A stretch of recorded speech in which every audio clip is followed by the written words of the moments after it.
Hello friends, welcome to the exam hacker YouTube channel. दोस्तों, आज हम लोग ओशियनोग्राफी का सबसे जो लास्ट टॉपिक है उसको हम लोग आज डिस्कस करने वाले हैं, जो कि है मैरीन पॉल्यूशन। तो आज के इस वीडियो के बाद हमारे जो ओशियनोग्राफी जो है वो हमारा कंप्लीट हो जाएगा। तो चलो दोस्तों, आज की इस वीडियो में हम लोग मैरीन पॉल्यूशन के बारे में, इसके क्या क्या कॉजेज़ हैं और क्या इम्प्लीकेशन होते हैं, दोनों ही आज हम लोग इस वीडियो में डिस्कस करने वाले हैं। लेकिन सबसे पहले दोस्तों, मैरीन पॉल्यूशन होती क्या है? तो जैसा कि आपको पता होगा कि मैरीन यानी कि ओशियन में हमारी क्या है, सेलाइन वाटर है। लेकिन सेलिनिटी भी हमारी कहीं पे ज़्यादा है, कहीं पे कम है, यानी कि डिफरेंट इकोसिस्टम हमारी मैरीन में भी पाए जाते हैं। तो विद इन मैरीन इकोसिस्टम में डिफरेंट इकोसिस्टम है, जैसे हमारा कोरल इकोसिस्टम है, फिर हमारा स्टोरेज इकोसिस्टम आ जाएंगे, और फिर हमारा जो बेंथोस इकोसिस्टम आ जाएंगी, और फिर हमारा पेलाजिक इकोसिस्टम। तो अलग अलग इकोसिस्टम है। तो वहाँ के जो मैरीन एनिमल्स हैं, प्लांट्स हैं, वो वहाँ पे सरवाइव करते हैं, क्योंकि सूटेबिलिटी वहाँ पे अलग ही है। तो मैरीन पॉल्यूशन में क्या होंगे, यहाँ पे यदि उनकी इकोसिस्टम में जो फेवरेबल कंडीशन है उसमें कोई भी डिस्टर्बन होता है, जैसे कि मान लो बे ऑफ बंगाल की बात करें, तो बे ऑफ बंगाल में सैलिनिटी उतनी ज़्यादा नहीं है जितनी अरेबियन सी में है। यदि बे ऑफ बंगाल में आप यहाँ पे बहुत ज़्यादा फ्रेश वाटर का क्या होता है, डिस्चार्ज होता है। तो बे ऑफ बंगाल में यदि फ्रेश वाटर की जो डिस्चार्ज है, जो अभी रेट है, वो हमारी कम हो जाती है। मान लो रिवर लिंकिंग प्रोजेक्ट हम इंडिया में इम्प्लीमेंट कर दिए, तो फ्रेश वाटर की डिस्चार्ज यदि बे ऑफ बंगाल में कम हो जाती है तो भी हमारा एक पोल्यूशन का एग्जाम्पल है, क्योंकि वहाँ की इकोसिस्टम जो है वो हमारी डिस्टर्ब होंगी। वैसे ही आप मान लो कोरल इकोसिस्टम है। कोरल इकोसिस्टम में जैसे कि हम लोग देखे थे, कोरल ब्लीचिंग होने लगती है जब हमारा सलाइन वाटर या तो ज़्यादा हो जाता है या कम हो जाता है, या हमारी जो ओशियन की वाटर है ज़्यादा वार्म हो जाती है या हमारी कोल्ड हो जाती है, तब फिर हमारी कोरल इकोसिस्टम है वो डिस्टर्ब होती है। तो यहाँ पे यदि वहाँ पे सैलिनिटी, कोरल इकोसिस्टम की बात करें, तो यदि मान लो सेडिमेंटेशन ज़्यादा होने लगे, या ओशियन हमारी वार्म होने लगी, या ज़्यादा कोल्ड भी होने लगी, तब पर हमारी वेरिन जो कोरल इकोसिस्टम है वो हमारे डिस्टर्ब होंगे। तो कुल मिला के यहाँ पे जनरलाइज करके आप बोल सकते हो मैरीन पोल्यूशन होते क्या है। मैरीन पोल्यूशन तब होते हैं जब हमारी मैरीन की जो इकोसिस्टम है वो डिस्टर्ब होती है। और डिस्टर्ब होने के लिए यहाँ पे आप बोल सकते हो कि इसमें पॉल्यूटेंट जो है वो यहाँ पे ज़्यादा हो जाता है। पॉल्यूटेंट के चलते वहाँ की जो इन्वायरमेंट है, यानी कि सैलिनिटी है, या तो डिक्रीज हो जाती है या इंक्रीज हो जाती है, या ओशियन हमारे वार्म हो जाते हैं या कोल्ड हो जाते हैं। तो ऐसी जब कंडीशन आती हैं तो हमारी उसको बोलते हैं मैरीन पोल्यूशन। ठीक है। तो अभी हम लोग देखें दोस्तों, मैरीन पोल्यूशन होते क्या हैं। यूपीएससी का प्रीवियस ईयर के यदि क्वेश्चन देखोगे तो यहाँ पर 2014 में पूछा गया था, give a critical account of the reasons and consequences of marine pollution. तो यहाँ पे पूछा है कि मैरीन पोल्यूशन की क्या क्या रीजन्स हैं और कंसिक्वेंस क्या है। तो दोस्तों, इसी क्वेश्चन को हम लोग आज की इस वीडियो में सॉल्व करते हैं। और सबसे पहले कॉजेज देखते हैं कि हमारी मैरीन पोल्यूशन है, यानी कि जो वहाँ की वाटर है वो डिग्रेड क्यों होती है, क्योंकि वाटर जब डिग्रेड होंगी तभी हमारा मैरीन पोल्यूशन होता है। तो डिग्रेडेशन का दो मेजर यहाँ पे रीजन है, दो मेजर पॉल्यूटेंट है।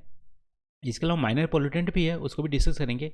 लेकिन दो मेजर पॉल्यूटेंट में हमारे केमिकल पॉल्यूटेंट है और ट्रेस है। केमिकल पॉल्यूटेंट की बात करें तो केमिकल हमारे जो ओशियन में डिस्चार्ज होती है किसी फॉर्म में, जैसे कि अभी हम लोग एग्रीकल्चर में बहुत ज़्यादा केमिकल का यूज करते हैं, पेस्टिसाइड्स का यूज करते हैं, फर्टिलाइज़र का यूज करते हैं। सरफेस रन ऑफ के चलते यहाँ पे रिवर्स से होते हुए केमिकल हमारा ओशियन में चला जाता है। अब ओशियन में जाएगा तो वहाँ पे जो हमारी फर्टिलाइज़र है उसकी संख्या ज़्यादा हो जाती है, और फर्टिलाइज़र ज़्यादा हो जाएंगे, नाइट्रोजन फास्फोरस की मात्रा ज़्यादा हो जाएंगे, तो अलगाई बूम होता है, आपको पता होगा। यूट्रोफिकेशन होता है। अलगाई बूम होने के चलते वहाँ पे ऑक्सीजन जो होती है डिसॉल्व, वो हमारी कम हो जाती है, जिसके चलते सफोकेट करके मैरीन ऑर्गेनिज्म का डेथ हो जाता है। तो केमिकल यहाँ पे पोल्यूटेंट एक तरह से आप बोल सकते हो एग्रीकल्चर जो हम यूज करते हैं, पेस्टिसाइड, हर्बिसाइड, फर्टिलाइज़र, उसके चलते हमारी पोल्यूशन होती है। इसके अलावा डीडीटी का यूज करते हैं। डीडीटी बहुत ज़्यादा परसिस्टेंट पोल्यूटेंट है, जो कि फूड चैन में बड़ी रहती है, और उसका मैग्नीफिकेशन और मैग्नीफिकेशन होता रहता है। ठीक है, तो डीडीटी भी हमारे पोल्यूटेंट हो गए। इसके अलावा इंडस्ट्रीज़ का जो डिस्चार्ज है, इंडस्ट्रीज में बहुत सारे केमिकल रिलीज करते हैं जो डायरेक्टली और इनडायरेक्टली ओशियन में पहुंच जाते हैं। उसकी वजह से हमारी हमारी जो ओशियन होती है वो भी हमारा पॉल्यूशन पोल्यूटेंट हो जाती है।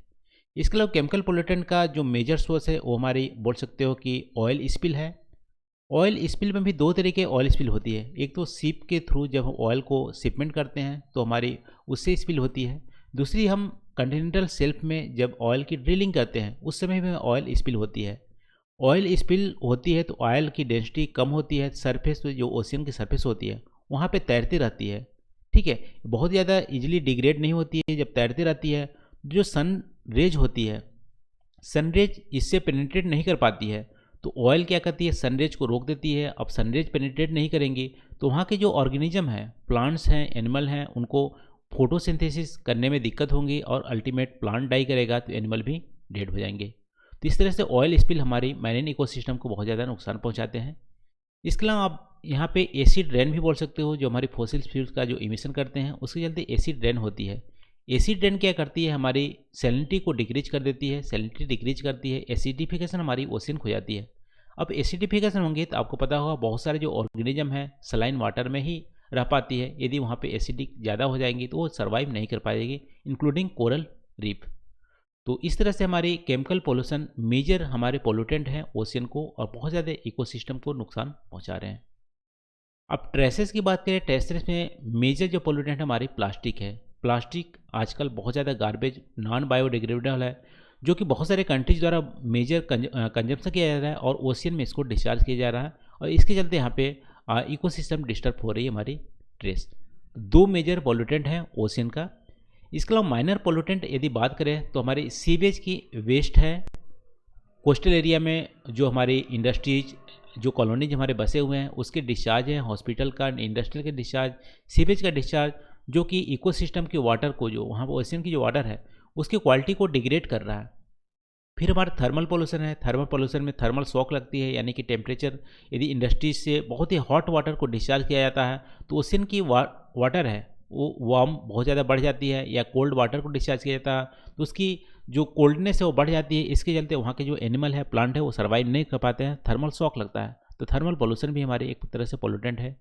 इसके अलावा ओशियन जो माइनिंग करते हैं जनरली पेट्रोलियम या नेचुरल गैस निकालने के लिए कॉन्टिनेंटल शेल्फ में या डीप ओशियन में पेलाजिक जो हमारी डिपोजिट है उसको निकालने के लिए ओशियन माइनिंग करते हैं, उसके चलते भी हमारी पोल्यूशन वहाँ पे पड़ती है। कोस्टल टूरिज्म बहुत ज़्यादा वेस्ट जनरेट करते हैं, उसके चलते हमारे पोल्यूशन बढ़ती है। ओशियन का एसिडिफिकेशन होता है एसिड रेन के चलते, इसको हम लोग डिस्कस कर ही चुके हैं। वोल्केनिक इरप्शन होती है, इससे हमारे डस्ट और डस्ट का वहाँ पे जमा होता है, सेडिमेंटेशन होता है, बहुत सारे जो इरोजन एक्टिविटीज़ हो रही है लैंड पे, वो रिवर बहुत ज़्यादा सेडिमेंट यदि डिपोजिट करती है तब पर ही हमारी इकोसिस्टम को नुकसान पहुँचेगा। जैसा कि आप बोल सकते हो कि कोरल रीफ में सेडिमेंट यदि जमा होते हैं तो कोरल रीफ डिस्टर्ब होता है। तो बहुत सारे इकोसिस्टम क्या है, सेडिमेंटेशन ज़्यादा होने के चलते वहाँ की सर्वाइवल उनको बहुत ज़्यादा दिक्कत होती है। फिर देखो अभी सबमरीन न्यूक्लियर टेस्ट भी होने लगे हैं, जैसे फ्रांस, यूएसए सबमरीन में न्यूक्लियर टेस्ट करते हैं ओशियन में। उसके चलते यहाँ पे जो वार्मिटी है, थर्मल पोल्यूशन भी फैलता है और इसके अलावा यहाँ पे साउंड पोल्यूशन भी होता है, अदर भी बहुत सारे यहाँ पे केमिकल रिलीज होते हैं, तो यहाँ पे ओशियन की पोल्यूशन होती है। फिर एटमॉस्फेरिक डस्ट जो है वो भी हमारा सेटलमेंट होते हैं ओशियन में, जिसके चलते हमारी पोल्यूशन इंक्रीज होती है। तो माइनर पोल्यूशन पोल्यूटेंट भी हैं, मेजर पोल्यूटेंट भी है। इसको आप अलग अलग कैटेगरीज में डिवाइड कर सकते हो, जैसे कि मान लो लैंड बेस्ड पोल्यूटेंट भी बोल सकते हैं। जो हमारी मेजर जो पोल्यूटेंट होती है लैंड से होती है, उसको जैसे इंडस्ट्रियल डिस्चार्ज हो गए, सीवेज डिस्चार्ज हो गए, हॉस्पिटल हो गए, ठीक है, ये हमारे लैंड बेस्ड पोल्यूटेंट हो गए। कुछ ओशियन बेस्ड पोल्यूटेंट भी होते हैं, जैसे हमारी ओशियन माइनिंग हो गए और ऑयल स्पिल हो गया। कुछ हमारे एयर बेस्ड भी पोल्यूटेंट होते हैं, जैसे हमारे एसिड रेन हो गया और हमारे एटमॉस्फेरिक डस्ट हो गए। इसको इस कैटेगरी में भी डिवाइड आप कर सकते हो पोल्यूशन को, या दूसरे कैटेगरी में डिवाइड आप कर सकते हैं, जैसे कि यहाँ पे ह्यूमन मेड पोल्यूटेंट और हमारी ह्यूमन मेड पोल्यूटेंट और हमारे नेचुरल पोल्यूटेंट। नेचुरल पोल्यूटेंट में आपको वोल्केनिक एक्टिविटीज़ होंगी, एटमॉस्फेरिक डस्ट होंगे, और ह्यूमन मेड पोल्यूटेंट में बाकी सारे आ जाएंगे, जैसे कि हमारी प्लास्टिक हो गया या ऑयल स्पिल हो गया, केमिकल डिस्चार्ज हो गए, सीवेज हो गए, इस तरह से।